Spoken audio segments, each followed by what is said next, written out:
what's the diet that we need now as a species? And the answer has to be, and I've used this word several times, it has to be a sustainable diet. What does a sustainable diet look like? It doesn't sound necessarily terribly exciting. It's nice if our species continues, and our fellow species do too, but sustainability, it might sound like there's some hardship in there. You know, okay, how can we cut things down in order to be sustainable? What can we give up, or what can we stop doing? I'd like to kind of turn that around and say, but by a sustainable diet, I also mean what's going to be a deeply nurturing diet, what's going to be a deeply satisfying diet, what's going to be a deeply enjoyable diet, what's going to be a way better diet than any of us have now. Well, one answer that we've seeded in this course is the idea of meaning.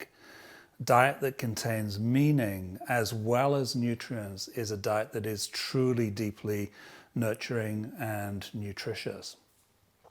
What is the meaning that we need to bring back into the diet? I think that's the key piece for me, because we need a diet that's organic, absolutely. We need to avoid pesticides and herbicides and toxins in our diet. We need a healthy diet. That's one piece to it. There are many others we can add. There's specific foods that we could talk about, raising fruit and vegetable intake, the plant-based idea, Mediterranean diets, back that up scientifically and so forth. But ultimately, I think the key point, the key shift we need is to say, what is the meaning that we're lacking? What is the meaning that's missing? What is the meaning that's missing from diet? More than anything else, that meaning, I think, lies in, it's related to our relations with others, our relations with other people, and with other species and non-human species, and with the planet itself, and in the entire cosmos, all of it. Where do we get a cosmological understanding of relatedness? Well, we had that, and some communities still have that. Indigenous communities have that. Traditional communities have that.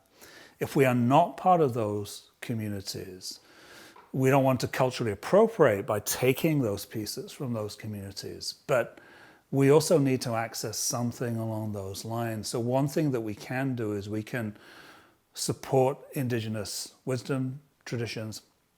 We can respectfully learn about those traditions. If we come from those traditions, I hope that we can be empowered, that you can be empowered to speak to those, explore those, rediscover those, disseminate those ideas. But ultimately, we need the meaning that comes out of community and being in relationship with each other. We need communal responses to our predicament. We need group responses. We need shared responses. We can't do all this heavy lifting alone. It's too much for anybody. Ultimately, the key problem with fad diets is they place responsibility on the individual, on you to make the change. Do this one thing, follow this diet, make this change, add this thing in, take this thing out, do a mix of the above. The responsibility comes back to the individual.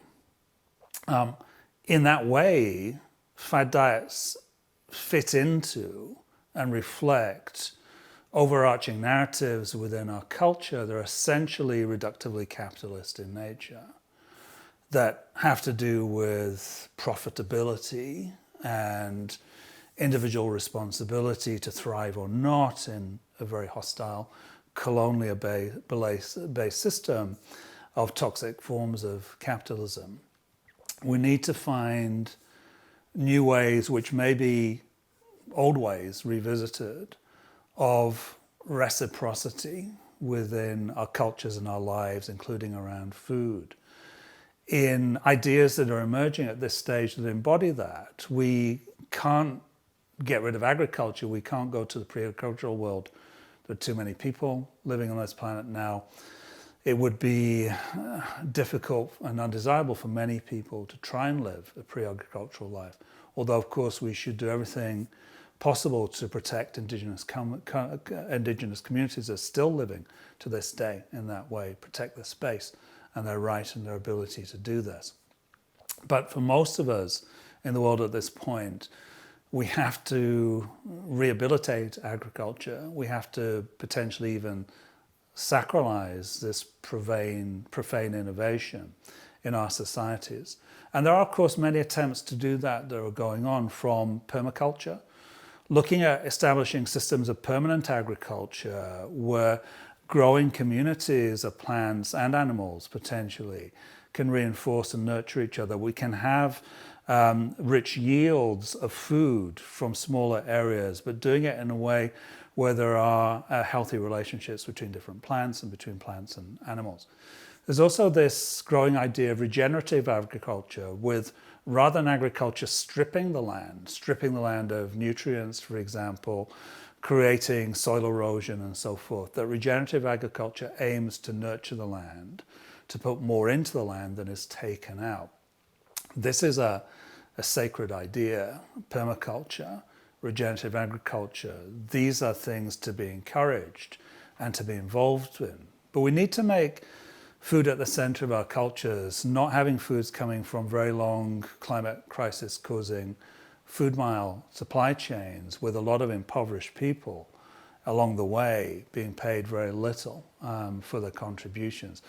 But rather to have deeply enriching and nurturing local communities, so that we have things like edible landscapes where waste ground can be put to use growing food, rooftop gardens and so forth.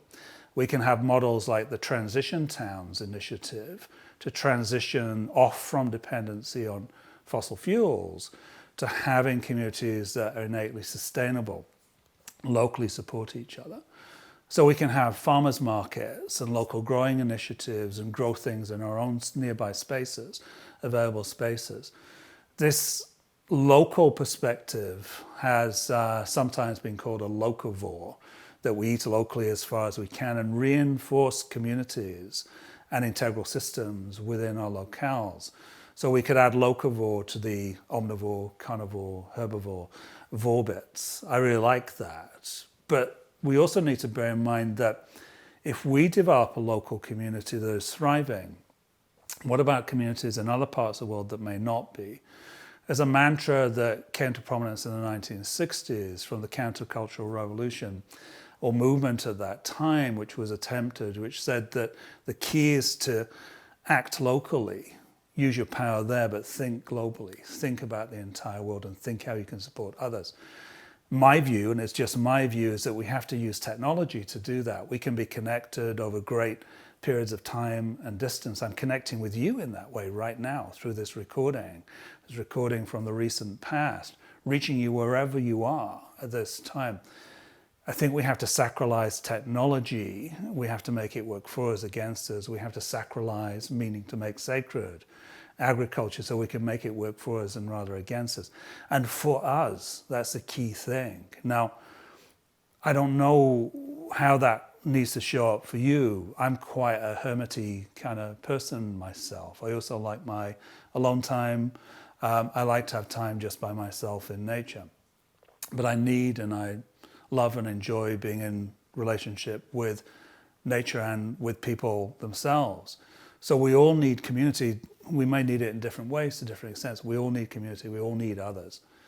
So the sustainable diet, the diet for a future, is really to revisit where we began, to revisit how traditional societies sustain themselves through relationships of integrity with local environments, knowing ourselves to be nature, not just part of nature, but to be nature and to work with the responsibility and the implications of that knowing, but to work in ways that reinforce all life in our communities in healthy ways, inclusively, in ways that develop meaning and purpose, and that allow us to interact with our environments in ways that are deeply sustaining, but also deeply meaningful, that give rise to our purpose and our sense of purpose and our sense of meaning in our lives. Because there's been much research into happiness in the last 20, 30 years. And most researchers have concluded that happiness is not something to seek for directly, but it's really a byproduct of having meaning, belonging, purpose, and one's life in relationship with others making sense. Diet is a key piece of all that because we all need to eat. We have to do it several times a day. We may occasionally fast for a day or two, but we need to come back to food again, even if we do. So it seems to me that this is so important because diet can be the focus, the fulcrum, the pivot, the center of the revolution that we need in society, which needs to be a gentle revolution, a loving revolution, a benign revolution. Revolution means to turn around, to revolve. And we need to turn around, I think, to the sacred world, to where we began. Again, not to romanticize and not to culturally appropriate, but to say that we were a sustainable species for most of our existence. We can surely become so again.